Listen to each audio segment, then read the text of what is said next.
Sir, एक बड़ी खबर अभी चल रही है, वीडियो के जो रिजल्ट निकला है उसके बाद बड़ी धांधले की बातें हो रही हैं और बहुत सारी चीजें हो रही हैं, तो उसके बारे में कुछ कहना चाहेंगे सर? मैं दो बातें कहना चाहता हूँ कि ये जो भी बातें चल रही हैं ये सोशल मीडिया में चल रही हैं, जो एक तरह से जिम्मेदारी का बड़ा मीडिया नहीं है। एक बात तो ये है, जो उसमें कुछ कह देता है उसका जिम्मेदारी नहीं लेता है कभी। और दूसरी बात यह है कि जब कोई भी एग्ज़ाम आप बड़ा इस तरह का बड़ा एग्ज़ाम करते हैं, बड़ा परिणाम निकालते हैं, तो उसकी तुरंत आलोचना होने शुरू हो जाती है, जो बेसिकली उन कैंडिडेट्स के द्वारा होती है जो उसमें सेलेक्ट नहीं हो पाए हैं। वो इसका कारण एक फ्रस्ट्रेशन हो सकता है या कुछ इंटरेस्टेड पार्टी जो उसमें हो सकती हैं जो इस तरह की बातों को हवा देती हैं। तो इस तरह का जो आलोचना है वो हर परीक्षा में आती है और वो बेसिकली कुछ ज़्यादातर उनमें कोई तथ्य नहीं होता है। एक बाहर जो सहायक लेखाकार के कुछ बच्चे इकट्ठा हो रखे हैं, उनको ये डर है कि कहीं सहायक लेखाकार की परीक्षा रद्द ना हो जाए। बहुत मेहनत करी है उन्होंने, वो अभी मैठाणी जी से मिलके भी गए हैं, उस पर क्या कहना चाहते हैं मतलब? अभी तक उसको रद्द करने का कोई भी निर्णय नहीं हुआ या किसी भी तरह का कोई निर्णय अभी तक नहीं हुआ है और उसको हम कमीशन में बाकायदा रखेंगे। और वो ये ऐसे सब बातें, एक परीक्षा का निरस्तीकरण एक बड़ा मुद्दा है, कोई छोटा मुद्दा नहीं कि एक आदमी उसमें डिसीजन कर ले या कमीशन में इस तरह से डिसीजन हो जाए। पूरा आयोग बैठकर उसमें पूरे विचार विमर्श के साथ और तथ्यों के साथ डिसीजन करेगा, क्योंकि आप जानते हैं कि आयोग का छोटे से छोटा निर्णय भी जुडिशियल रिव्यू में जाता है।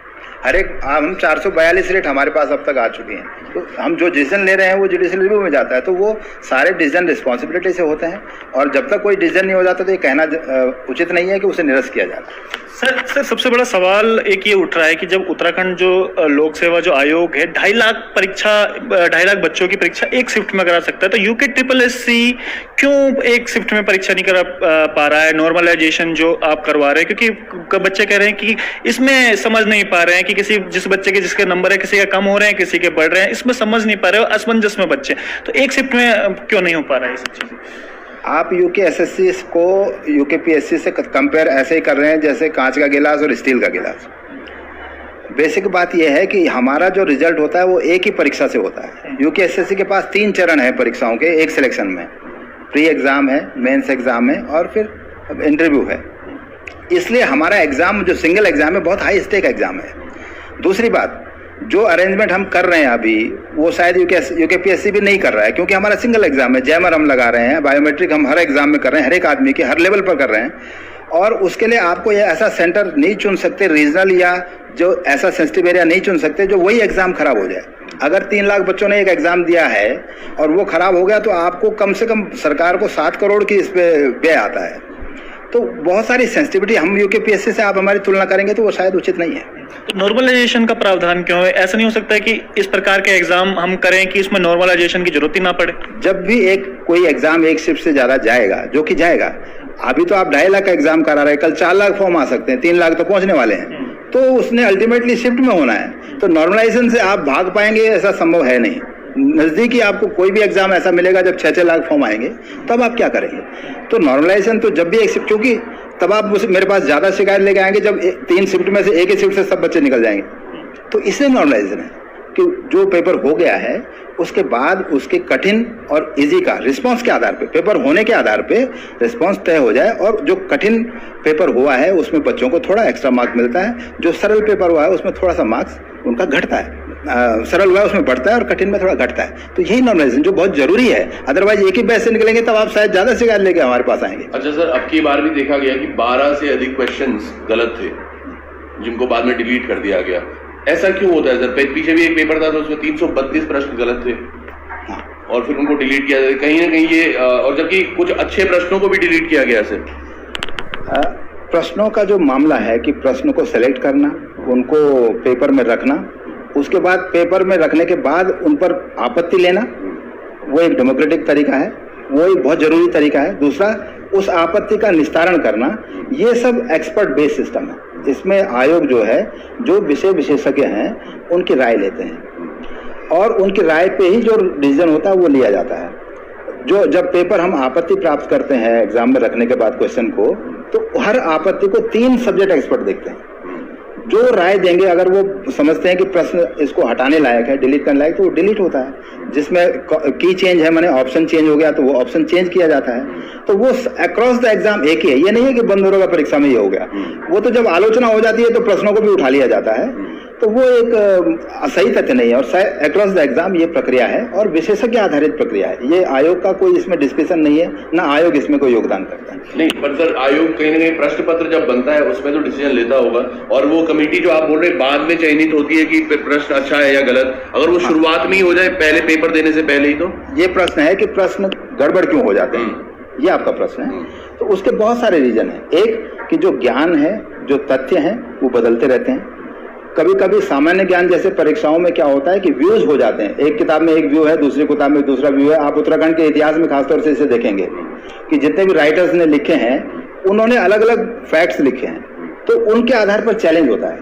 तो इसलिए मैं कहता हूं कि उसको फिर 3 एक्सपर्ट देखते हैं। तो प्रश्नों की गड़बड़ी होना या प्रश्नों में आपत्ति आने का कारण होना, ये कभी कभी पाठ्य सामग्री बदलने से, राइटर के व्यूज बदलने से, ओवर द टाइम फैक्ट्स और तथ्य बदलने से, तो इसलिए आपत्ति का मौका दिया जाता है कि वो जो गड़बड़ी है वो भी ठीक हो सके। अच्छा, इससे ही जुड़ा हुआ सर एक सवाल मेरा ये भी है कि जैसे मैंने अभी अध्यक्ष साहब का भी इंटरव्यू लिया था, तो उनका ये कहना था कि जो कोचिंग सेंटर हैं अलग अलग, उसमें अलग अलग उनके उत्तर रहते हैं। तो इसमें बच्चे बड़े कंफ्यूज हैं कि बुक कौन सी पढ़ें और किसकी बुक पढ़ें, क्योंकि अभी जो आपने बता रहे हैं कि पर्सन अलग अलग हो जाते हैं। फॉरेस्ट गार्ड में सेम क्वेश्चन आ रखा था, वहाँ एक्सेप्ट हो गया, लेकिन अभी जो इसका वीडियो का एग्जाम हुआ उसमें वो एक्सेप्ट नहीं हो पाया। तो ये सब चीजें क्यों हो रही है? बेसिकली जैसा मैंने आपको बताया कि विशेषज्ञ आधारित है। बुक्स हम कोई बुक रिफर ही नहीं करते। आयोग कोई भी सवाल तो उठाएंगे ना सर। फॉरेस्ट गार्ड में एक्सेप्ट हो गया वो सवाल, और अभी जो वीडियो का एग्जाम जो हुए थे उसमें एक्सेप्ट नहीं हो पाया यूके-SSC, इसलिए सवाल उठ रहे हैं। आप कोई स्पेसिफिक प्रश्न हमें दिखाएंगे तो अल्टीमेटली हम भी उसे एक्सपर्ट राय ही लेंगे। तो बेसिक मसला यही है कि हम कोई किताब रिकमेंड नहीं करते कि आयोग कोई किताब रिकमेंड करके इस किताब से। आयोग बेसिकली पाठ्यक्रम रिकमेंड करता है, हर एग्जाम के लिए एक पाठ्यक्रम देता है ट्रांसपेरेंसी से, और वो पाठ्यक्रम से हम एग्जाम लेते हैं। एनसीईआरटी, जहां एनसीईआरटी लागू है वहां एनसीईआरटी से, जहां स्टेट गवर्नमेंट में जो चल रहा है जैसे पॉलिटेक्निक का पाठ्यक्रम है उसको हम रखते हैं, जहां यूनिवर्सिटीज में हमारी चल रहा है उनको हम रखते हैं। तो उस हिसाब से हम एक पाठ्यक्रम देते हैं जो हमारे राज्य क्षेत्र में चल रहा है।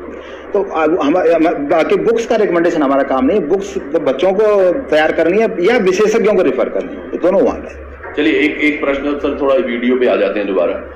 जो अनियमितताएं आप बोल रहे हैं कि अनियमितताएं इस तरह से नहीं हुई हैं, नॉर्मलाइजेशन भी हुआ है, वो ठीक हुआ है या सभी तरीके से, लेकिन कई कतिपय, मैं आपको एक उदाहरण थोड़ी देर पहले भी बोल रहा था, कतिपय ऐसे भी रिजल्ट्स देखने को मिल रहे हैं कि आपके पड़ोस का एक बच्चा जिसको आप बचपन से देखते हुए आ रहे हैं और वो ना तो पढ़ने में अच्छा था और ना ही किसी और चीज में, लेकिन उसका वीडियो में सिलेक्शन हो जाता है, और ऐसे कई टॉप पे बच्चे बैठे हुए हैं। तो उनके बारे में क्या कहेंगे जरा?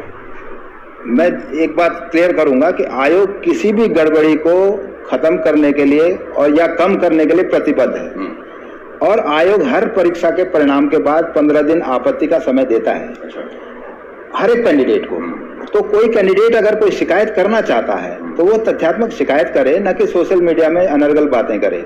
जिम्मेदारी उनको भी लेनी चाहिए जिन्होंने देखे। जैसे आप कहें कि कोई पड़ोस में रह रहा है तो दिख गया, तो किसी ने देखा है तो वो उसका बात रखे।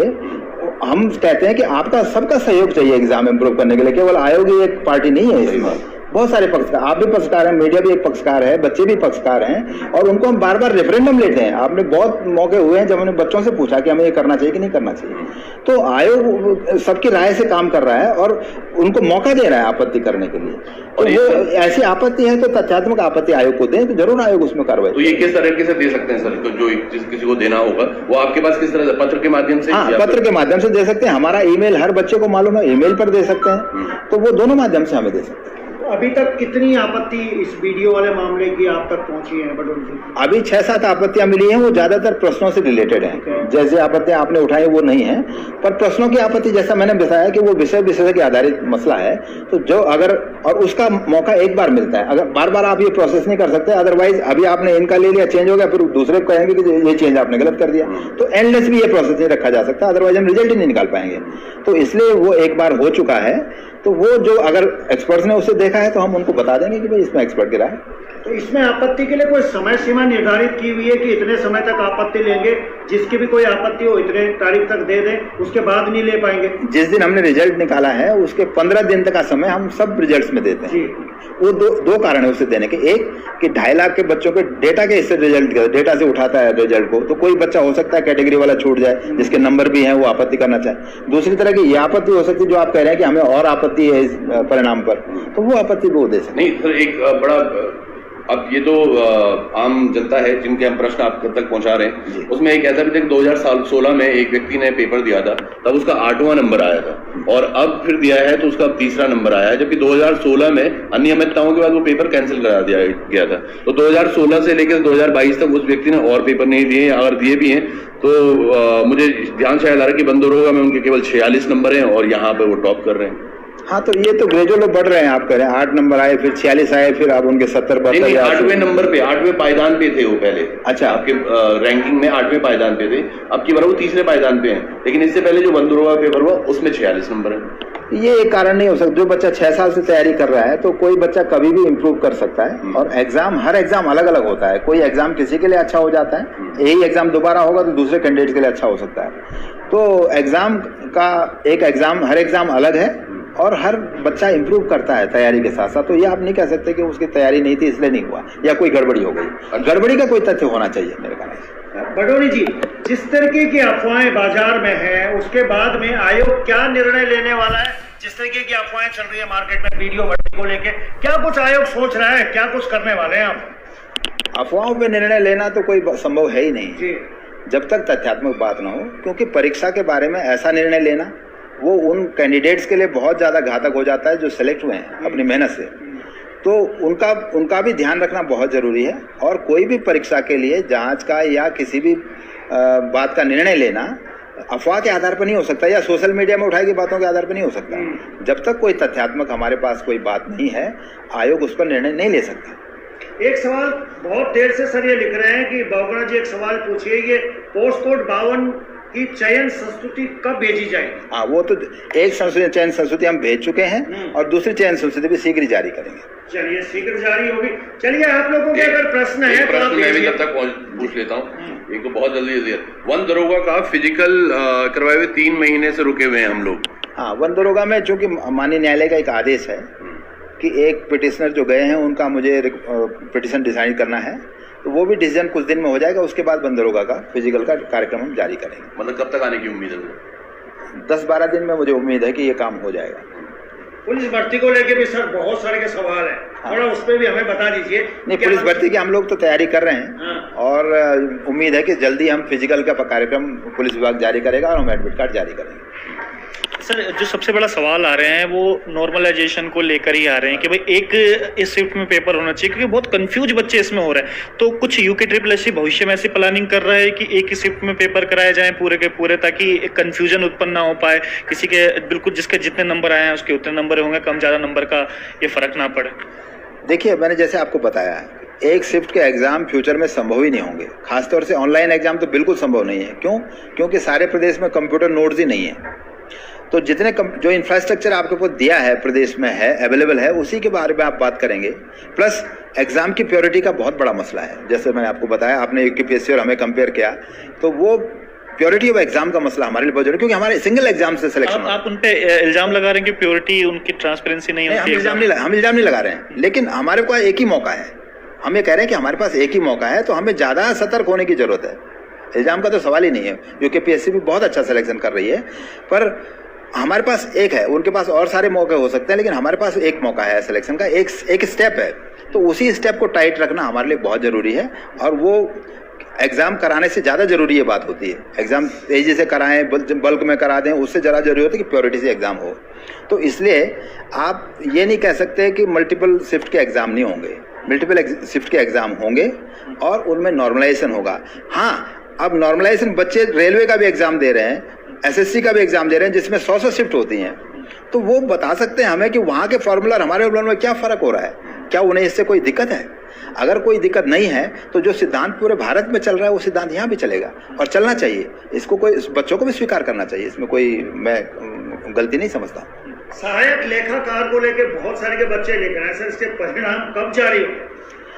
मैंने जैसे बताया आपको कि इसमें बहुत सारा, आप जानते हैं, बहुत सारा आंदोलन हुआ, बहुत सारे बच्चों ने कहा इसे कैंसिल करो, तमाम दबाव हुआ, और उसमें हमने एक जांच कमेटी बिठाई है और सिमिलर वन दरोगा में हुआ है। तो अभी हम वन दरोगा के प्रोसेस में, उसके बाद शायद इस पर भी आयोग निर्णय लेगा। सर, एक अंतिम क्वेश्चन भी ले लेता हूँ। मेरे बच्चे काफी देर से, एक बच्चे बोले कि 3rd शिफ्ट के साथ धोखा हुआ है, और 3rd शिफ्ट में आप कितने लोगों का चयन हुआ है? क्योंकि कहा जा रहा है बच्चों का कि 3rd शिफ्ट बहुत टफ पेपर था, लेकिन जब नॉर्मलाइजेशन हुआ तो उनके नंबर घटा दिए गए। बढ़ाने की वजह। ये बच्चे जो समझ रहे हैं कि कौन चिंता इस पर नहीं है, ये रिस्पॉन्स पर है। जब बच्चों ने अपना जवाब दे दिया क्वेश्चन पेपर में, जो नॉर्मलाइजेशन चलता है, बच्चों ने जब जवाब दे दिया उसके आधार पर दो तरह का मामला है। एक क्वेश्चन हम जब रखते हैं तो पता होता है कि एग्जामिनर उसको एक कैटेगरी देता है, हार्ड और या एवरेज या इजी। लेकिन जब आप एग्जाम हो जाता है तो वही हार्ड इजी हो जाता है रिस्पांस के बाद, उसको ज़्यादा बच्चे अटेम्प्ट करते हैं। तो नॉर्मलाइजेशन रिस्पांस के बाद का मसला है। तो बच्चे जो समझ रहे हैं कि हमारा पेपर हार्ड था, वो बात नहीं है। रिस्पांस के आधार पर जो हार्ड था वो नॉर्मलाइजेशन प्रोसेस नहीं, क्योंकि इनका मानना क्या है, तब ये जनता की बात, क्योंकि कुछ बच्चों से मैं बात कर रहा था, उनका कहना है दरअसल हुआ क्या कि थर्ड शिफ्ट में जो लोग थे और सेकंड शिफ्ट में जो लोग थे, इनको पेपर लीक, मतलब वो अपनी उनकी पेपर लीक हो गए तो उनको सारे क्वेश्चंस पता थे, इसलिए वो, क्योंकि ये बच्चा बोल भी रहा है वही, तो मैंने सोचा आपसे पूछ लेता हूँ। ऐसा नहीं, पेपर लीक का कोई मामला है तो वही मैं कह रहा हूँ कि ये सब बात ऐसे लूज में कहने की नहीं है। कोई तथ्यात्मक बात है तो बच्चे जरूर हमारे पास शिकायत बताएं, तथ्य दें, तभी तो उसकी कुछ जांच होगी। ऐसे कोई जांच भी नहीं हो सकती है। तो अफवाह से कुछ नहीं होगा और या आपके कहने से नहीं होगा। नॉर्मलाइजेशन का जो सिद्धांत है वो स्टैटिस्टिकल फार्मूला है और यहाँ नहीं, IIMs उसको यूज करते हैं, SSC उसको यूज कर रही है, यूपी की SSC उसको यूज कर रही है। वो फार्मूला हमने लिया है, तो सब जगह जो चल रहा है वो हम कर रहे हैं। तो वो और सब बच्चों के लिए एक है, ये नहीं कि किसी के लिए अच्छा हो गया किसी के लिए बुरा होगा, इक्वल है। लास्ट एक सवाल आपसे पूछना है कि जो पुलिस की भर्ती जो आप देने जाएंगे, एक एज की उसमें बात आ रही है, उसमें एज बढ़ेगी कि नहीं बढ़ेगी? बच्चे बड़े कंफ्यूज हैं इस समय कि कितने तक एज रहेगी, एज बढ़ेगी कि नहीं बढ़ेगी उसमें? आयोग को जो स्कीम मिली है, जो अध्याचन मिला है, उसके हिसाब से हमने फॉर्म भरवाया है। एज बढ़ने का मामला राज्य सरकार का है, ये आयोग का नहीं है, क्योंकि ये नियम में परिवर्तन का मामला है। तो ये शायद इसका जवाब राज्य सरकार को देना होगा। अच्छा, अभी तक मतलब कुछ आप अभी तक हमारे पास कोई परिवर्तन की सूचना नहीं है।